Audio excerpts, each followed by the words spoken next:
So who believes it's true? One. Can I get your explanation for this? If we talk about the elephant in the room, it's a war against an atomic power. Russia has nuclear weapons, so there's for me no solution to use more weapons. One time maybe he gets his nuclear weapons out. Well, this is also something we got from the presentation before, that Russia was presented as a power that we don't need to be afraid of, because after all, they are only spending as little in their military budget as Germany does. And now they have learned the hard way that winning a war is such a complicated, time-consuming and expensive operation that no one else needs to be afraid. They are just a paper tiger. And what is happening at the moment is not something Poles or Lithuanians need to worry about. And then there's this other thing about the nuclear threat, that China draws a very strict red line and says nuclear weapons are not an option. And you cannot act unilaterally in a situation like this because everything is interconnected, as Mr. Steinbrück pointed out in an impressive way, in which he connected so many dots that I got the impression that a lot of us got lost, because even if we are specialized in one or two or three of the complex areas that he presented, to see how A and B affect C, and then there's also D, but the underlying assumption is something he doesn't have the time to. A lot of people would get lost in the middle of his explanation, but it's great to have people who can talk about the bigger picture without informing us how to implement the policy recommendations.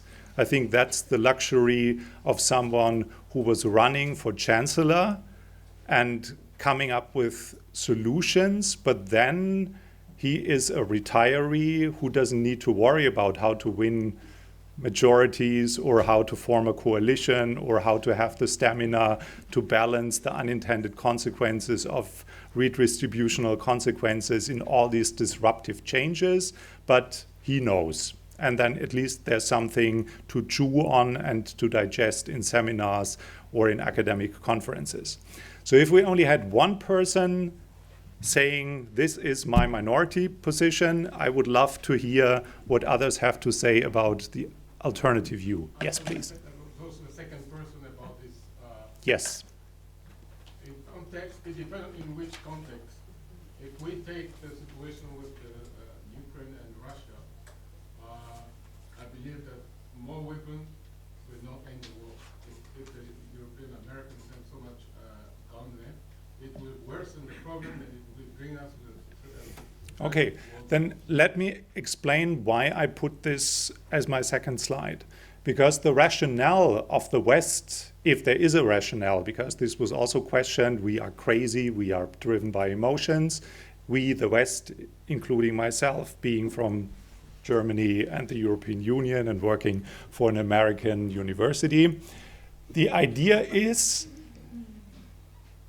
a cost-benefit calculation.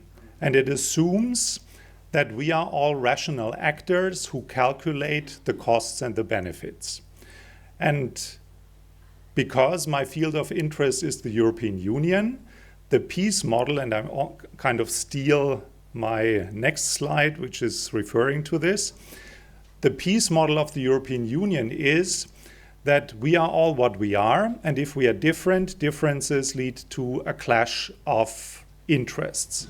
And for hundreds of years, the clash of interests found ourselves on battlegrounds to find out who's right by using force.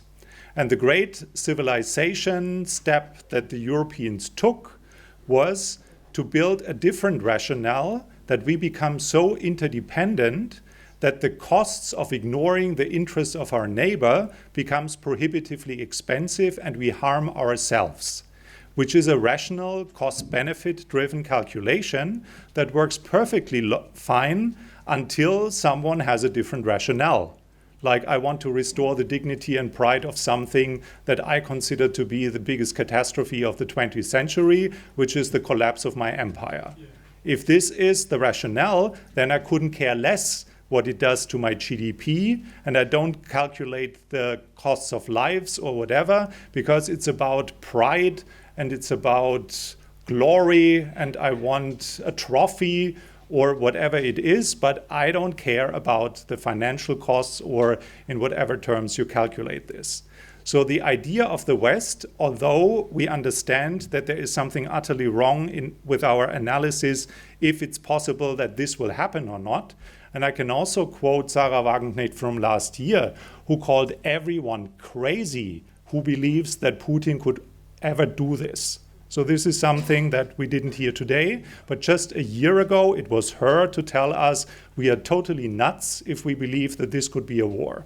This is flexing muscles, this is pushing the West to the negotiation table to demilitarize the Ukraine or whatever, but there will be no war because this is stupid and we are crazy if we believe like this. So the calculation of the West still is, if we make it more and more and more expensive, and not like you play poker and all in, because this would definitely lead to an escalation. You don't leave another choice, but you increase more and more and more and increase the price. Then there is a moment in which maybe not the figure that we identify with what the other side is, but whatever happens behind the facade of the Potemkin village will come to the point and say, well, now it's getting too expensive for my old boys network, or someone else is falling out of a window as the problem-solving method that we from time to time hear.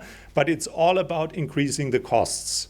And whether this is rational or follows the right rationale is one of the big question marks if we come to the judgment about, is this opinion or is it a fact, and is it a strategy, and is it coherent, and does the West know what we do or what we don't do? The gentleman was patiently waiting. What if this logic of raising the cost culminates into threatening the very existence of Russia to the point that the Russians decide to commit a suicide, an atomic suicide? Seriously, no. Well, that was one of the key arguments that we got, that the threat is on the one hand super limited because Russia is a weak power. It would never be able to attack Poland. But on the other hand, it is this I die in glory and then it's all over. The potential is there. This is definitely something that we have to be aware of.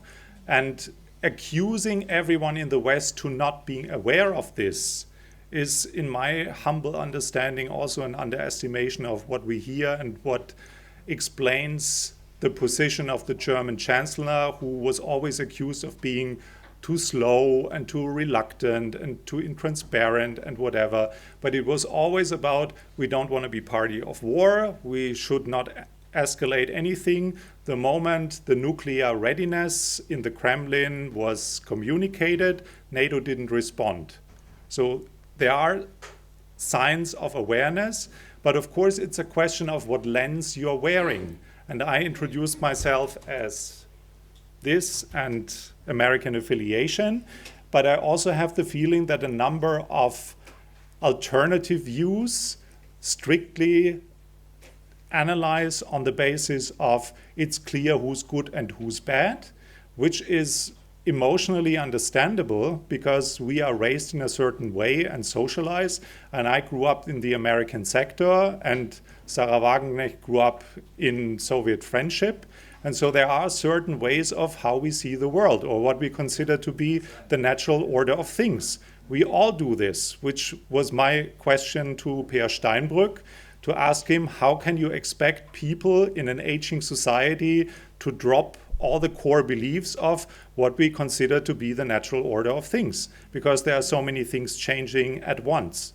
And I think this is part of it, because as the SPD was based on a core understanding of Handel durch Wandel. We can transform our business partners by engaging, which is a variation of the interdependence story that I described as the peace model of the European Union. Die Linke is strictly anti-American and strongly believes that at the end of the day there is something positive about good relations with Russia, or the missed opportunities are truly missed opportunities and not something that was just a bargain chip in a certain period of time. I personally also believe that a lot of opportunities have been missed. Whether there was a serious one is something that history won't tell, as history didn't tell whether Stalin was ever willing and able to unite Germany, because there's another myth that this whole time of Cold War wouldn't have been necessary if we only would have negotiated in the early 50s. But I'm not an historian, so I'm only making comparisons that work or that don't work. So moving on to the next one. Did the EU as a peace project fail? If we look at the elephant in the room, who believes it's right?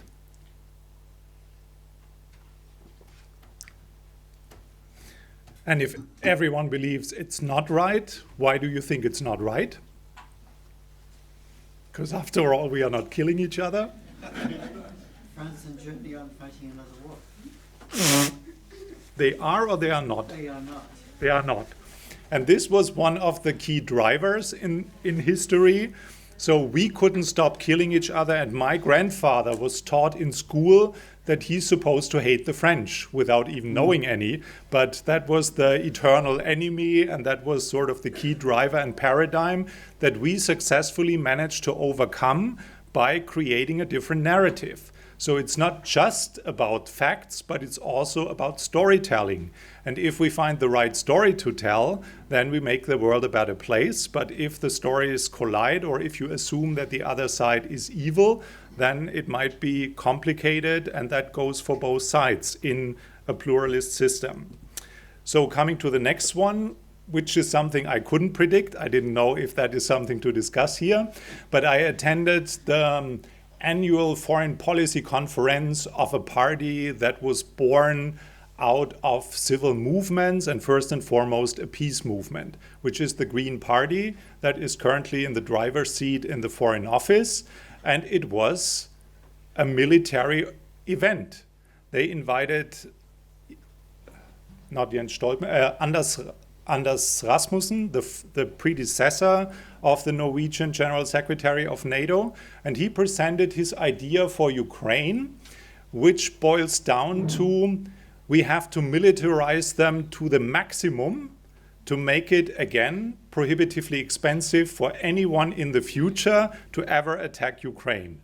So if you do not only support at the moment when there's still a fight going on, but if you go beyond and create a massive military industry there and empower them to be so strong in self-defense that they don't even need us, then this is the best possible security architecture. That was sort of the opening speech for the supporters of a peace movement, to listen to what has been said. And then Annalena Baerbock came dressed all black and also reminded us that we should stay strong and firm and support, and we have to have the stamina. So if you wouldn't know where you've been, it would have been complicated to see what's going on. But the biggest question of everyone who came as an external observer was to ask Germans challenging questions. Why does it take so long until you deliver? How do you communicate this? What are the next investment rounds, and so on, to test German ability to appear as a reliable partner. So asking you, knowing that we are very international, what's your perception of Germany? Can we continue with this happy position that Steinbrück criticized before, that Germans rather want to sit in some sort of cozy, nothing's going to change environment in which we count on cheap energy from Russia, cheap products from China, and cheap security from the United States without being asked to pay for it? And then we can happily develop our export model? Or is there something like this learning to be peaceful and no one wants to see German uniforms outside of area? Is this something that is so deeply rooted that you cannot count on us the moment Article 5 or a solidarity clause in the European Union is going to be activated? Or what's your perception of Germany, given that you are in Germany and that you probably have an opinion? So what do you think? Yes. We experienced what they call Zeitenwende in this field. It's been true. They have not been reliable. They thought, they don't need any defense budget. When Trump said it, they all laughed about him. But now the Greens are saying that, what Trump said. And they came to their senses, and they call that Zeitenwende. And even Heusgen is on the tour, speaking about Zeitenwende. Well, Zeitenwende is a buzzword, as a lot of other buzzwords, which are important to communicate a spirit, but what it practically means and how it boils down and what the consequences are, this was the strong wake-up call from Steinbrück, that we haven't fully understood what the implications are, and that also goes hand in hand with how reliable we are. Anyone else who wants to comment on how reliable you think Germany is when it comes to security alliance? Yes, please. Well, speaking from Britain, I would say a year and a half ago we would have said no, but now we would definitely say yes. Things have changed. I don't know what Zeitenwende means, but I can say from Britain, things have changed. And we see Germany, and we hope desperately that they are reliable partners. Okay. But coming back to your earlier point, turning the tables, how will Russia feel if next door the neighbors are armed with every conceivable weapon? I wonder which of our countries would put up with that if the tables were turned. The US certainly didn't when nuclear weapons were brought to Cuba. Well, that is sort of the weak line of argumentation when we highlight how much it is not our decision to tell a country whether it can choose which organization it wants to belong to. Because the term NATO expansion makes NATO look like a cancer cell that grows and grows and grows, and every neighbor cell will be infected, and then by the end of the growth, the world is sort of NATO territory. While in fact it is a security alliance that offers a certain set of, it's a club that offers services, like a good, and you have to fulfill certain requirements, and then you can decide if this is in your interest or not. So you apply for membership. In NATO's case, it's a relatively low threshold, what you have to fulfill.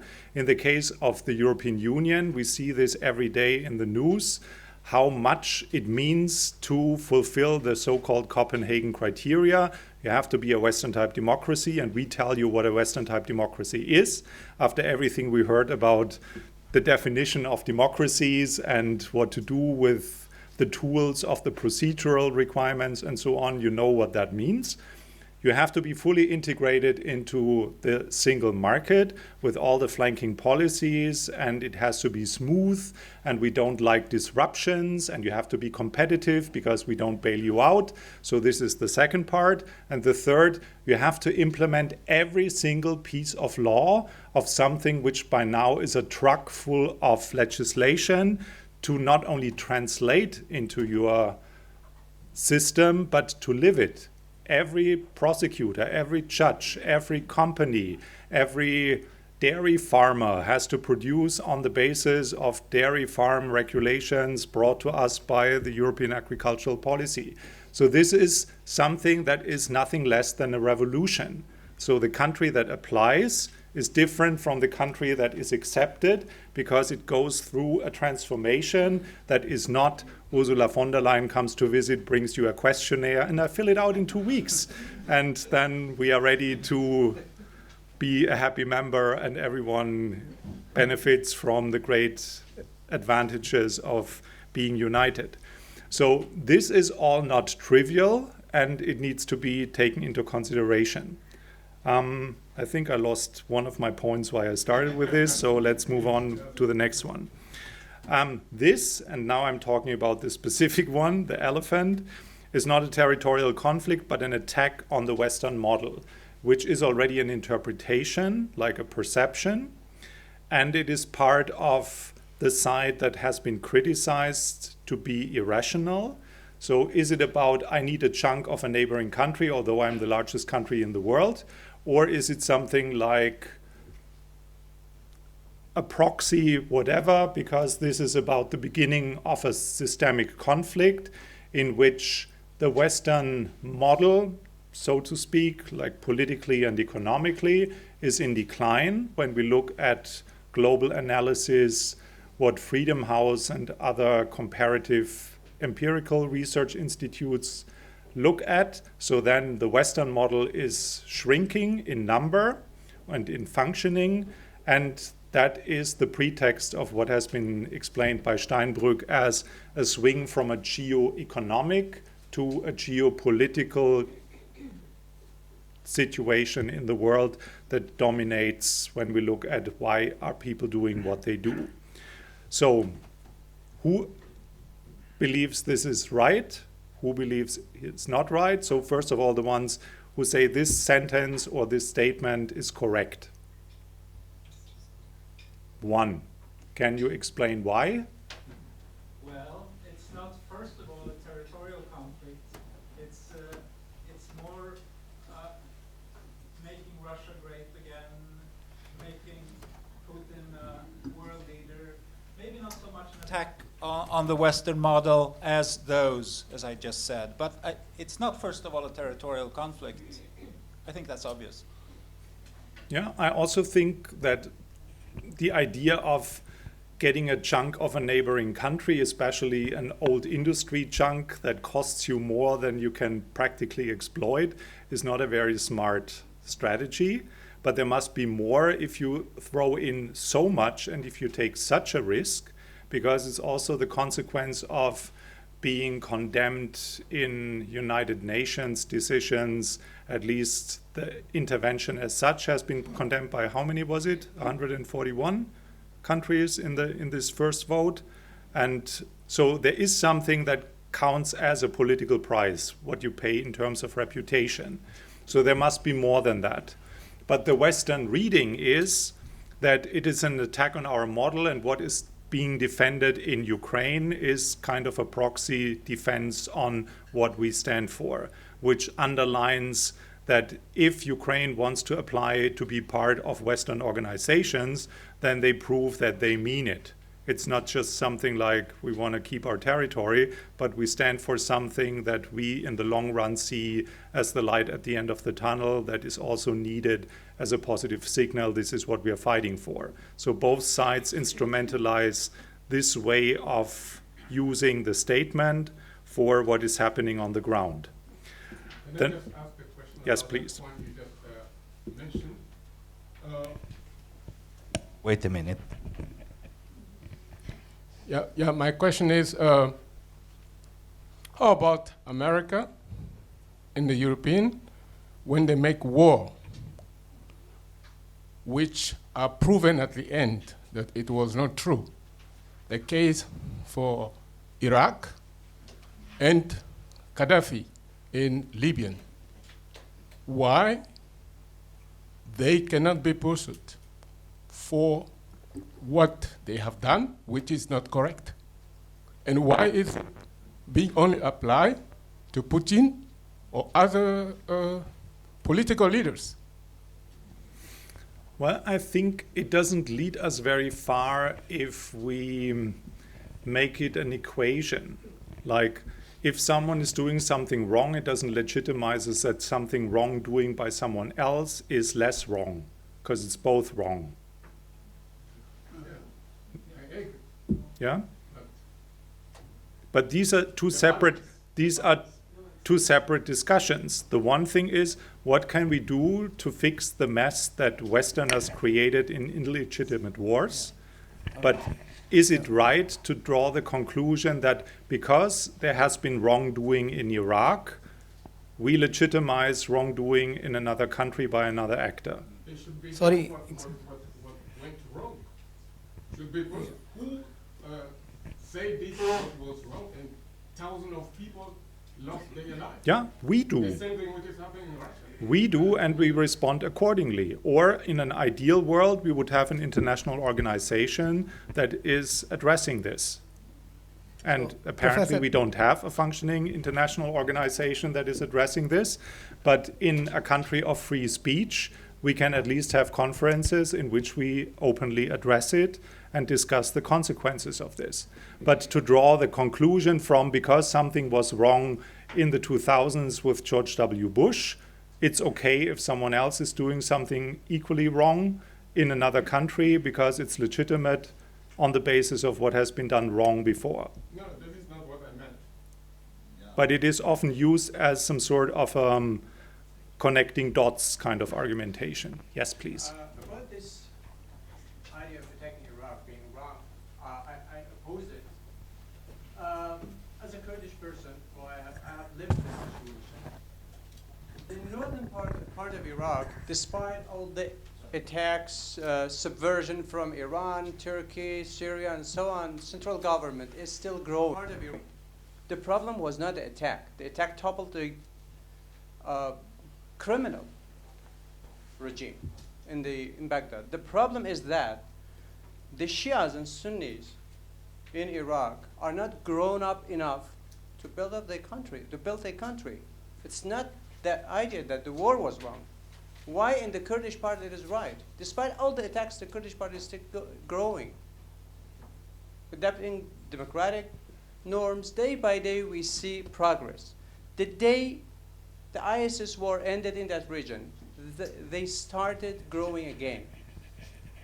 So the war was not wrong. It is the mindset in Baghdad that is wrong. And then the It was a question great is who's in Baghdad and why? But that is Yes, Iran Another- definitely has a another big part in the big region. question. So when you closely looked at my introduction slide, it came with a question mark. Because I come from a country in which my generation was educated war is not an option and no one wants to see Germany being engaged in whatever. So if there's something like the liberation of Kuwait, we rather send a check. That's perfectly enough, and then no German dies, which is also quite convenient. And we have the means to send a check. So should we prepare for war if we want peace, like the former General Secretary solution for a massive military investment in a future peace Ukraine that is not a member of whatever? Or given what has been said about the challenges of the 21st century, we have limited resources and we should rather use our money for making the world a better place and fighting climate change and investing in education and modernizing our health industry and supporting the global south to catch up with living standards that we take for granted. There is such a long to-do list, and the financial pressure to get at least parts of it done actually requires a different moral perspective on how we spend our money. Or is the lesson learned that none of this can ever be addressed as some sort of the agenda? Like, take my government at the moment. They started with their coalition agreement and said, if this, what we write down in the coalition agreement, will be achieved, Germany will be a different country. So they promised that change is happening, and we represent change. Change happened within the first 100 days, but a different change, and no one could see it coming. And now everyone who was elected to be busy with climate change or whatever their portfolio was is frantically dealing with war-related stuff. And not only because it's eating their time and attention, but it's also eating the resources that we urgently need to address pressing problems for the current and future generations. So what's your take? Is this the new world we live in, and therefore we have to remilitarize in order to make our countries and the world a better place? Or what's your take at the Institute for Cultural Diplomacy?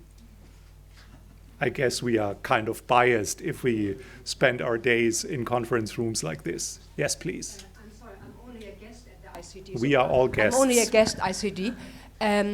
But until a year and 3 months ago, I lived in Finland for 3 decades almost. And They have obligatory military service until today. 2 of my sons went through military service because they have to, and they do it happily. And it's a very peaceful country, I think, as everyone knows. And they avoided NATO. They wanted to be neutral because we have, or Finland has, the second largest border with Russia, more than 1,000 kilometers. So we have always had that military training for everyone, and the Finnish army is well prepared. I believe it's something similar in Switzerland, but they don't have a border with Russia. And 2014, I believe, it was when Putin threatened the Baltic countries. And I remember I was thinking, and I was not so politically into every detail, oh, he's just a small, physically small guy playing macho. But then he also threatened Finland. Saying, okay, we can take Finland in a day without bloodshed if I want to. And what statesman makes jokes or not jokes about this kind of a thing? So I happened to be in Lapland for some issue, and recruits there from Lappish families who are in the military service from Monday to Friday and work as tourist guides for their families on Saturday and Sunday. He told me, we are scared. That was 2014, right, in the autumn. And then he said, if they decide to come through the north, what will we do? Because they took it seriously. So I'm just saying, and now that they invaded Ukraine, still the NATO discussion, there was always people for and there was people against. And now that the invasion came into Ukraine, Finnish people immediately made this decision, we want into NATO. And I know the Baltic countries, you mentioned this earlier about the expansion, NATO was not a cancer coming. The Estonians wanted away from the threat of a huge country that is not exactly democratic, Just what I wanted to point out that you are saying there. I'm extremely for peace. I'm trying to work for peace, but as long as you have, people you can't trust, you need to be able to defend yourself. I just want to give Finland as an example as a very well prepared militarily country. You heard about the underground tunnels, Yeah, thank you. So for those of you who Yes, are into Professor, conspiracy theories, one could think that I staged this and I made her ask this intervention because that is my next slide. But there's an intervention from Pakistan. Yeah. Okay, after listening this Finnish experience, I'm thinking that one day Putin can say that I can attack on Vatican. God forbids. But the question is, why all the stress and the focus is on Germany? There is a conspiracy theory in Pakistan, I have heard in some international relations department, that likely that America wants to weaken Europe and Germany. So that's why they want to involve them. But coming back to the comparison made by our friend of the Iraq, and why the Putin and why these people who were involved in this war, which was totally on a wrong hypothesis, and they accepted that their hypothesis was wrong, why they cannot be taken into Hague? The issue is, according to me, this situation gives leaders like Putin a situation or a edge that if something is not happening against them, it won't be happen against us, or if even it is happen, then it won't have a legitimate acceptance or legitimacy around the world. Because whenever you will have a case against Putin in Hague, the question will be raised, or question should be raised, that why the other people who have accepted that they killed millions of people on the wrong assumption, hypothesis, why they were not asked? What it does, it does the work of the human rights defenders, the peace activists, and the social activists very fragile at community level.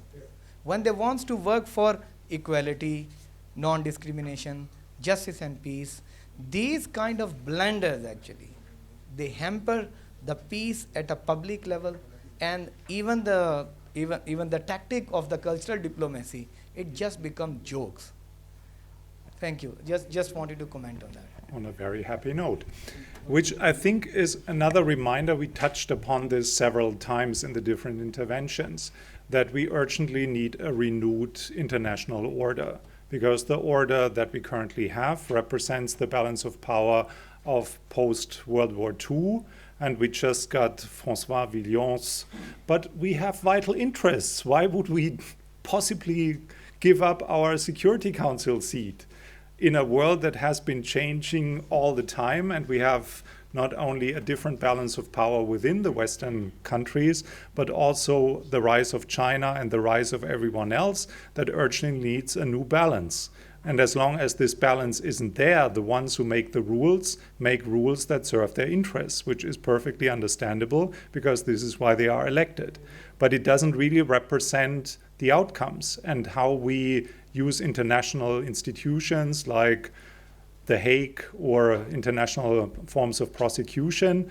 All of this is part of a problem that the international order has to be reformed. And if it's not reformed based on negotiations, it's reformed the hard way by changing the balance of power in proxy wars like the one that we are currently discussing.